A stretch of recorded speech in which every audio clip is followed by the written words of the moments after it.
ഇന്ന് രാവിലെ എണീറ്റപ്പോഴേക്കും ഒരു പരിപാടി ഇല്ലാത്തതുകൊണ്ട് ഞാൻ ചുമ്മാ കുറേ നേരം കുത്തിയിരുന്നു. എന്നിട്ട് പതിയെ മുഖമൊക്കെ കഴുകി പല്ലൊക്കെ തേച്ച് സുന്ദരി കുട്ടിയായിട്ട് വന്നിട്ട് ഞാനൊരു കട്ടൻ കാപ്പി എടുത്ത് കുടിച്ചു.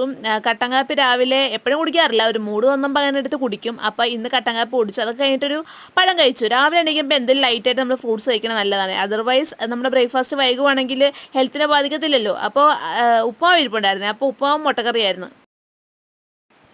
എപ്പോഴും ഈ ഉപ്പുമാവും മുട്ടക്കറിയും കഴിച്ചുകൊണ്ട് ഒരു വെറൈറ്റിക്ക് ഉപ്പുമാവും പഴവും കഴിക്കാമെന്ന് വിചാരിച്ചു. ഉച്ചക്ക് നമുക്ക് പപ്പടവും പച്ചക്കറി മെഴുക്കുവരട്ടിയും മുട്ടക്കറിയായിരുന്നു. അതൊക്കെ കൂട്ടി കുറച്ച് ചോറ് കഴിച്ചു. വൈകിട്ടത്തേക്ക് നമുക്ക് ചോറും പപ്പടവും പിന്നെ ഉരുളക്കിഴങ്ങ് മെഴുക്കുവരട്ടിയായിരുന്നു. അപ്പോൾ ഇതൊക്കെ ഞാനാണ് ഉണ്ടാക്കിയത്, അതുകൊണ്ട് തന്നെ നല്ല ടേസ്റ്റ് ആയിരുന്നു. പക്ഷേ ഡിന്നർ കഴിച്ചപ്പോൾ കുറച്ച് നേരത്തെ ആയിപ്പോയി, 6 മണിയായപ്പോഴും കഴിച്ചു. അതുകൊണ്ട് തന്നെ നല്ല വിശപ്പുണ്ടായിരുന്നു. രാത്രിത്തേക്ക് എന്ത് കഴിക്കുമെന്ന് ഓർത്ത് ഒരു 9 മണിയായപ്പോൾ പിന്നെ എനിക്ക് വിശന്നു. അപ്പോൾ കപ്പ ഇരിപ്പുണ്ടായിരുന്നു കഴിച്ചു. അപ്പോൾ ഞാൻ ഓർത്തിന് കപ്പ കഴിക്കാമെന്ന് ഓർത്ത് അത് പുഴുങ്ങാന്നിരുന്നപ്പോഴേക്കും അച്ഛൻ ഇവിടെ എന്തോ യോഗത്തിനൊക്കെ പോയപ്പോഴേക്കും ബിസ്ക്കറ്റ്, ലഡു, തൊളവട, പിന്നെ ഒരു പപ്സ്, വെജിറ്റബിൾ പപ്സാണ് കൊണ്ടുവന്നത്. വെജിറ്റബിൾ പപ്സ് എനിക്ക് വലിയ താല്പര്യമില്ല. പക്ഷെ ഞാൻ എന്നിട്ട് ഇതിൽ നിന്ന് കുറച്ചായിട്ട് എടുത്ത് കഴിച്ചു. എന്നിട്ട് ഞാൻ ബാക്കി അമ്മക്കും കൊടുത്തു.